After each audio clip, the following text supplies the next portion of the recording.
welcome to Health Impact. This is Megan Antonelli, and I am so excited to be here with an old friend. I think we met back in Chicago at a Health Impact Midwest years and years ago, Dr. Jay Bhatt.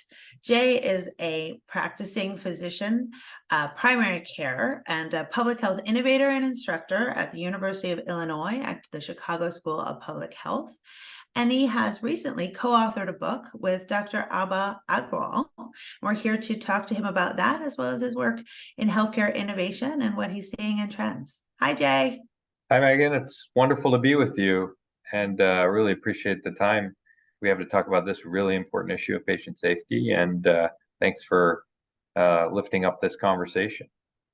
Yeah, it's funny. I mean, when you think back in terms of all of the innovation and work that's been done in this space, that really all started with patient safety, right? I mean, Yeah, it's patient safety has been tried and true over the years, and I think COVID illuminated that it's even more important. And there are more tools now than we had before to address it, and we've made progress, but not nearly the progress we need to make on this issue. And the work of experts over the last 2 decades has shown that the problem of medical errors, patient safety as a challenge, is continue to be an important issue. And it's the opportunity of well-intentioned people trying to do the right thing, but our systems are not reliable. And there is ways that we can approach health, both quality and safety, from a system view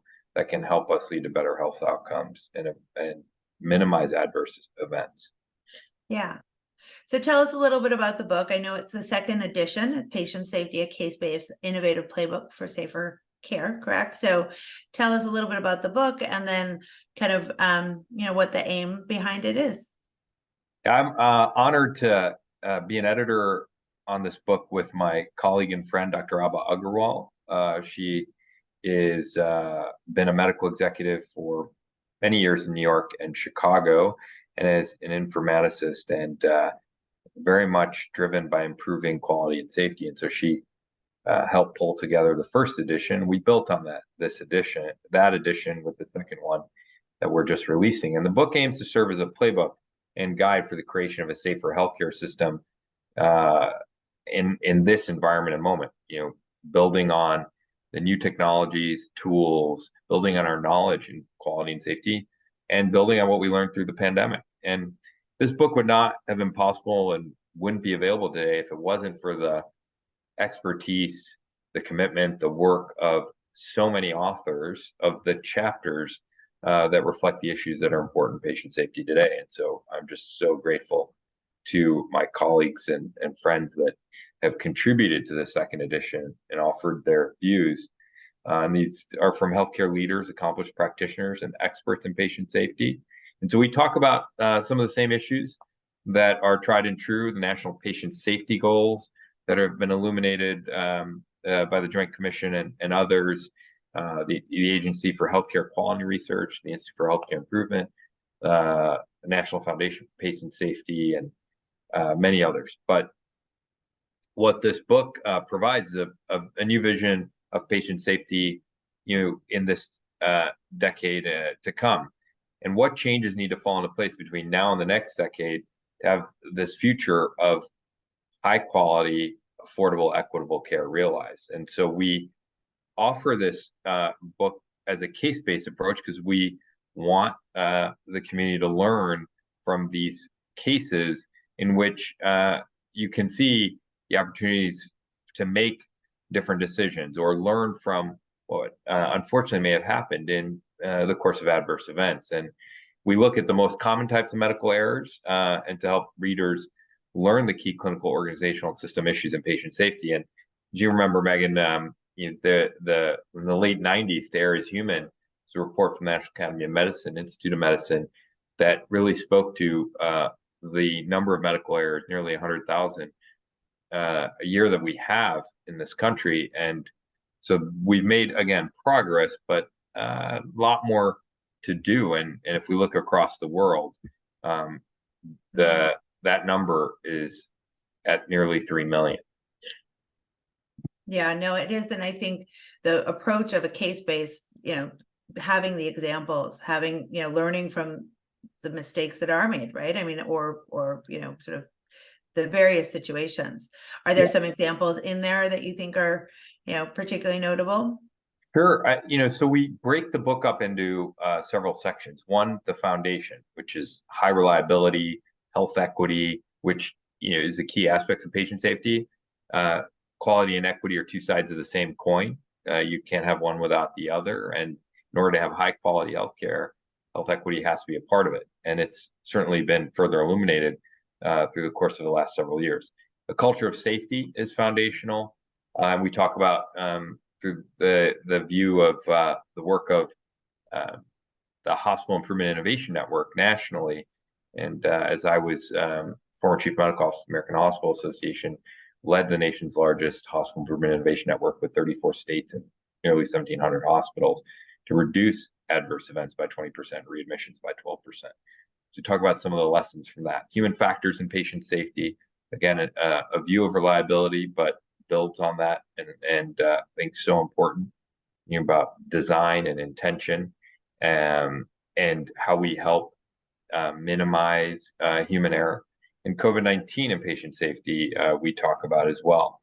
And then you talk about a number of different traditional concepts of transitions, teamwork and communication, patient identification, the use of the electronic health record as a tool to help advance patient safety, and then the myriad of clinical ethics issues that emerge in the work of quality and safety. And then we talk about clinical scenarios that are common errors that we've seen over the years: medication error, wrong site surgery, hospital-acquired infections, which are more the adverse events, falls, diagnostic error, which has emerged as a really important issue over the course of the years and not reframed as diagnostic excellence, and then opioid safety. And then we go through special considerations through various disciplines in medicine and what patient safety looks like in pediatrics or anesthesia or in mental health or outpatient care and emergency department. And then also give an international view of this. What are the issues globally around patient safety? And then we talk about kind of the moral injury and communication and resolution as organizational issues to address. So really excited about the examples and the cases that come through here. But the bottom line is, there's something to learn from each case that you can apply in your day-to-day practice. And this is also a great resource for educators, that are trying to illustrate and teach around quality and safety. Yeah. Well, you talk a little bit about in terms of the equity and patient safety and how they're two sides of, the same coin and stuff. And I think nothing was more apparent during the pandemic, and so much was learned from that. Are there some specifics in terms of kind of key takeaways organizations can do? I mean, obviously there's that culture of equity and the culture of patient safety, and how do you make sure that they're both, kind of aligned to support each other? Yeah, I think one is, what we've seen been effective is a credible, measurable strategy for health equity that's integrated across the organization. And if we just take quality and safety, the focus of this book, looking at approaches like asking questions: what is the difference between men and women when it comes to diabetes readmissions? And that data largely is available. And so one organization had a 10% difference. Women were getting readmitted more than men for diabetes. And so then you dig into the various reasons, try to isolate them, interrogate your data, and then have a plan for intervention and reliability and teaching approaches and consistency, and then incentivizing it across the organization at an enterprise level and recognizing and celebrating it. And so with that, over 3 years, the number went to 0. When we talk about we can get to 0, 1 million transfusions without a mismatch, or 3 years without a catheter-based infection. Those are inequity 0 as possible as well. The 0 gaps, 0 health gaps. And so that's one example. The other is the approach to looking at your population and the notion of observed versus expected ratios, and what is expected of the population in a community, the dominant population, versus the observed of the population group segment that's marginalized historically. And you could cut your metrics that way and see. The other is longitudinal view of data over several years as opposed to just 1 year, because you can see that consistency with treatment on medicines may drop off after a year in certain populations. So those are some, opportunities, but it starts with a strategy, a plan, and consistently asking the question and thinking about our sexual orientation, gender identity, and racial and ethnic minority data. Then I would say the other thing that came up is language. Some places have now incorporated language translation into their safety huddle, so that you're also engaging in a conversation about, are we supporting people who speak different languages effectively, so that we're minimizing adverse events and error. Right. Which of course is becoming a little bit easier and more possible with some of the technology that's out there. So a lot of our audience is technology focused and innovation focused. And so I think it's interesting that, obviously patient safety, which has been sort of the bellwether topic and initiative around innovation and technology implementation, for how you, for how you justify the costs and investment in that space. But of course, as the time goes on, some of the innovations have maybe had less impact than others. What are your thoughts on kind of maybe where some of the original technologies are in terms of doing their job with patient safety, but also let's also think, I'd love to hear your thoughts on some of the new technologies and what their role, like AI, will be in either helping or what we need to worry about with respect to equity and patient safety for either of those. Yeah, I think that there are many instances in which low-tech tools can help address patient safety. One of the initiatives I was proud to be a part of was the Age-Friendly Health Systems Initiative launched by the John A. Hartford Foundation, Institute for Healthcare Improvement, Catholic Health Association, American Hospital Association, which now is in over 3,500 sites of care, this model of the 4Ms, where you look at the issues of what matters to patients, patient family preferences, and that's really the anchor. And then medication management, mobility, and mentation. And all four of those have to be deployed as a bundle. And one of the interesting stories heard from one organization was that they were seeing dehydration and decline in older adults on a unit. And one of the challenges was that this patients couldn't actually drink from their jug or their cup effectively to hydrate. And so as a result, we're then having delirium because of the dehydration. And so had an outcome that wasn't the best. And so by understanding that and reusing a different kind of approach with a straw in a jug and making it easier for them to have hydration, reduced delirium by a significant percentage. And so that is a low-tech way. The other is our EHRs, with order sets and alerts. Those are all ways that we've been using it. Remote monitoring. The other thing that we think about is low-value alerts.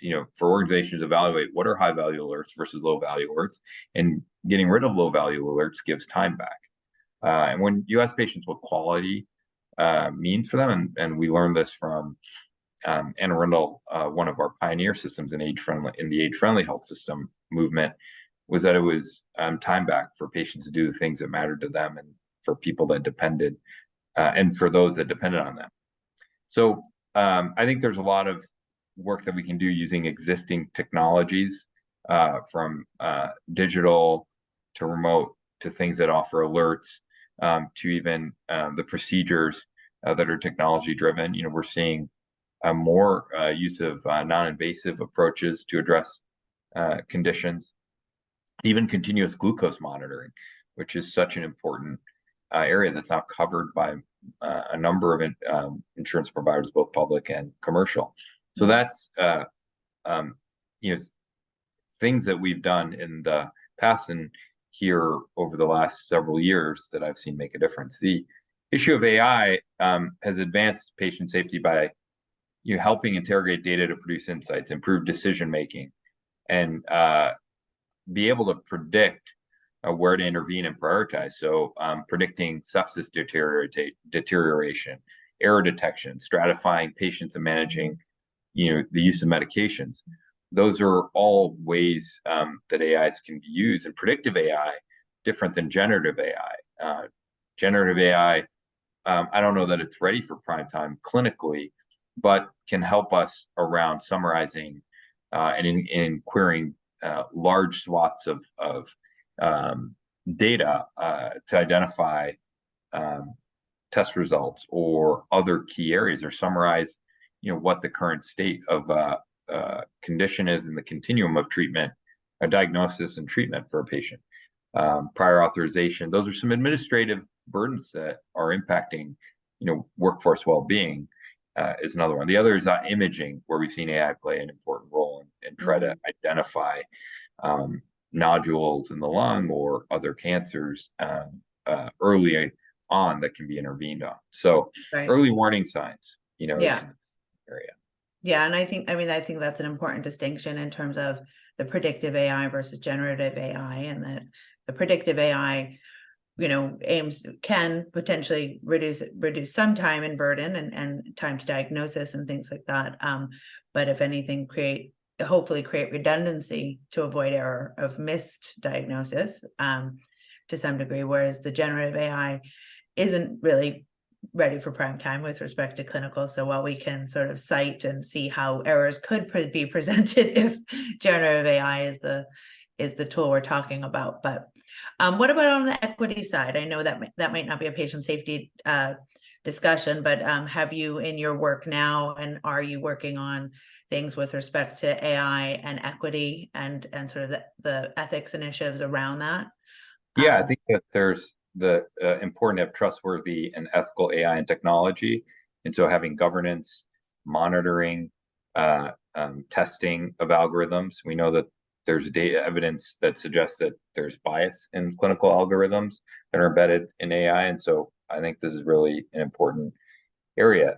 That being said, AI also has the opportunity to help address health inequities by helping identify high-risk individuals, or when people's risk is dynamic. And so understanding the combination of what needs might be most impacted and needed by patients from a social needs standpoint as well. And then you have community health navigators, care navigators, intervene on that. And similar warning signs, early detection. And then also being able to offer technology that allows behavior change and decision making, and helping historically vulnerable and underserved communities be able to access better health. We also have to be mindful of diagnostics that aren't meeting the needs of people of color. For example, the pulse ox had readings that might have been inaccurate. We for certain populations, we also see that there are ways to use virtual and digital tools to help people manage their health. But I also think from a mental health standpoint, it can be important, but we've got to be mindful of some of the bias, and then addressing misinformation and disinformation. That may be part of it. And the last thing I'll say is, the point of view is artificial intelligence is an enabler, and it will enhance the work you do. And so those that know how to understand how to use it and build capability and understanding with it, will have an advantage in order to be able to address. Yeah, I mean, I think when we've done lots of work and research around social determinants of health and been talking about it for so long, but it's such a there's so much data and so much information to bring in, that at least at some point when we're able to really leverage AI to bring in that information to make decisions or help with decisions and help identify potential risks, then we'll be able to actually realize the power of that data.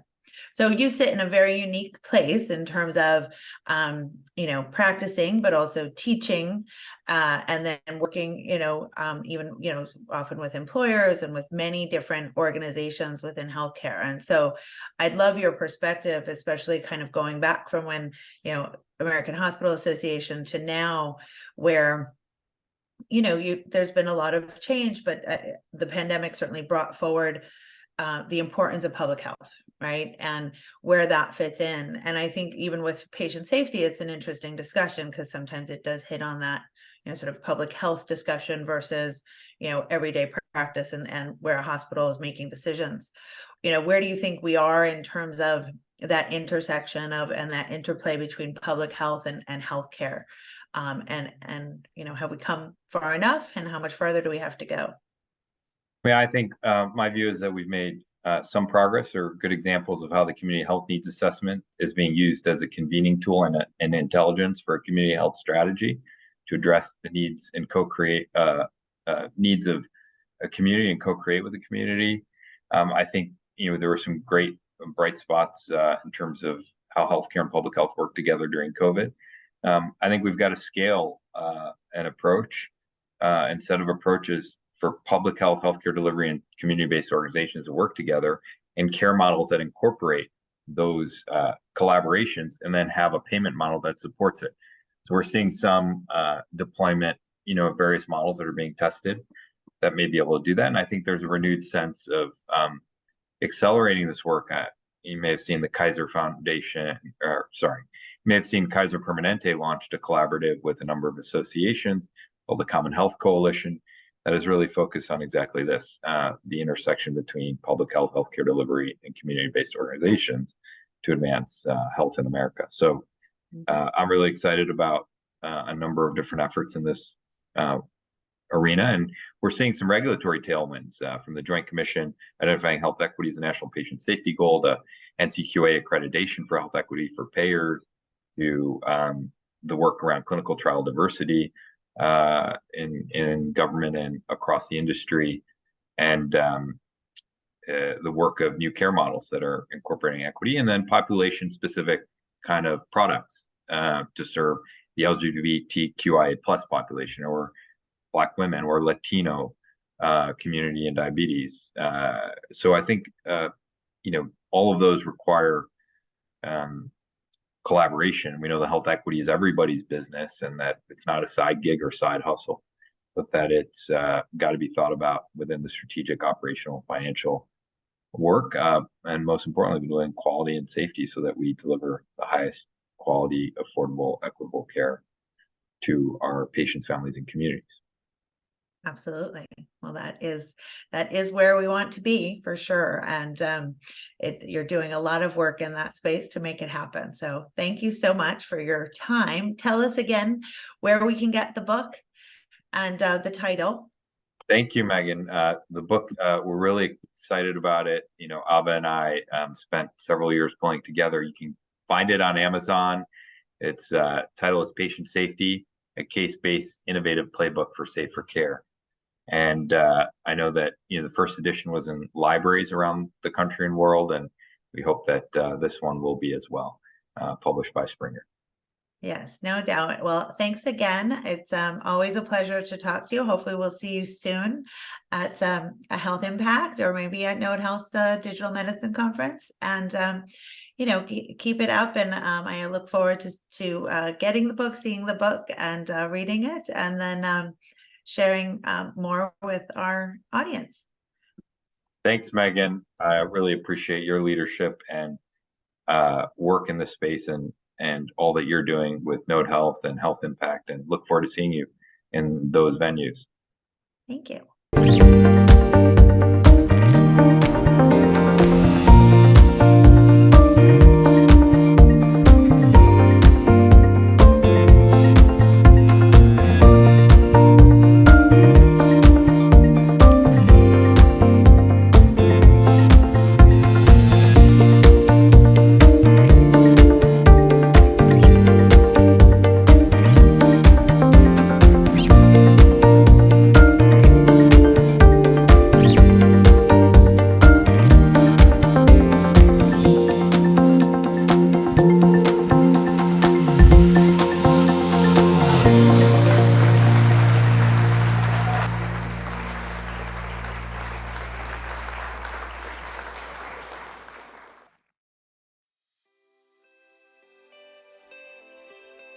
Limited staffing, manual processes, complex compliance audits, growing cybersecurity risks. Today's digital healthcare landscape demands IT modernization that reduces friction between clinicians and IT teams while keeping patient data secure. That's why top hospitals and healthcare organizations are transforming their identity security programs with SailPoint. SailPoint's identity security solutions empower healthcare organizations to quickly and securely enable clinical workforces with the right access at the right time. Through the power of machine learning, clinicians can spend less time on administrative tasks and more time on patient care. Only with SailPoint's AI-driven identity security can healthcare IT and security teams save time and resources while maintaining a strong security posture. Intelligent identity security simplifies compliance reporting, automates manual processes, and accelerates access decisions. SailPoint expedites identity security with instant frictionless access to the appropriate applications, systems, and data your clinicians need from day one, reducing onboarding time from days to mere minutes. From community hospitals to complex healthcare systems, SailPoint helps organizations make rapid identity decisions, protect against over-provisioning, and safeguard sensitive clinical data. No matter the maturity level of your organization's identity security program, SailPoint is ready to help. Discover the core of identity security with SailPoint.